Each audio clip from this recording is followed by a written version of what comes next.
The bank's out with a 2019 outlook. It's here with me. It's a bit thick. John, you guys are calling this an extended cycle. That's the title of this one. That's not what the bond markets are telling us, though. Today.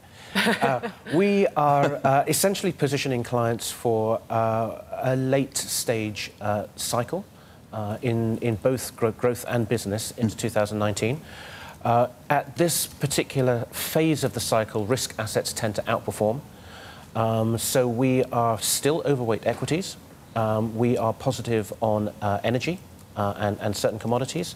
And we think these will outperform risk assets such as fixed income and particularly credit. So that is the central thesis behind our asset allocation.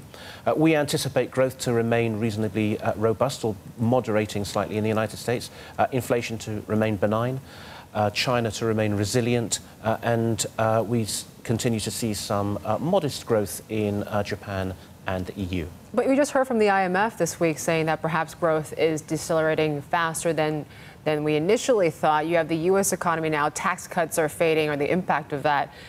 We could be seeing a bit of a fiscal drag in a bit. So, what makes you so confident that growth can stay so robust? Well, it's absolutely been the case that the last quarter or so has been weaker than anticipated. And this is largely down to the industrial production cycle, which has been impacted by what you might call one-off factors, in particular disruption to the auto sector. It's extraordinary how important the auto sector is to industrial production, and we've had this emissions scandal in Europe and these breakups in Japan, which have caused global industrial production to fall away, compounded by some weather factors. We anticipate this will bounce back in the fourth quarter and into the first half of next year, and so we anticipate a renewed growth impulse at the global level.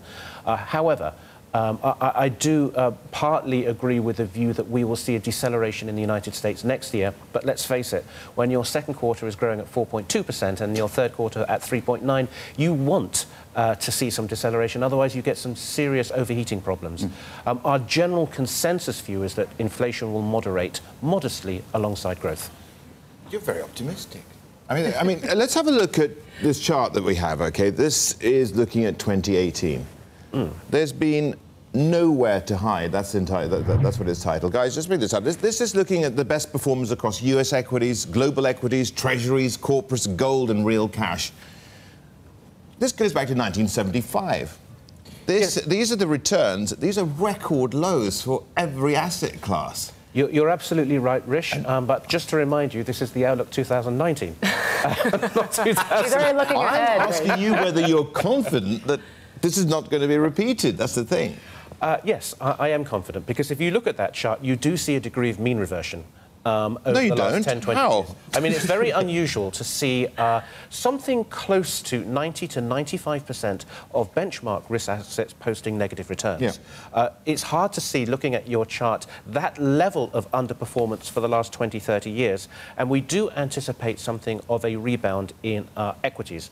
So I'm not saying this is going to be a particularly aggressive view. I mean, in general, I think clients can look forward to over the next 12 months, performance in total returns of around 5 to 7% in the major developed market benchmarks, possibly a little bit more for emerging markets.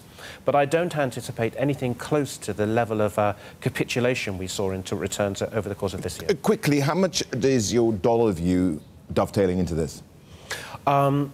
It's particularly important for emerging markets. Just to say that over the first half of next year, we see dollar stability, but then we see it weakening over the second half of the year as we get this shift to a more neutral policy by the Fed and a tightening by the ECB.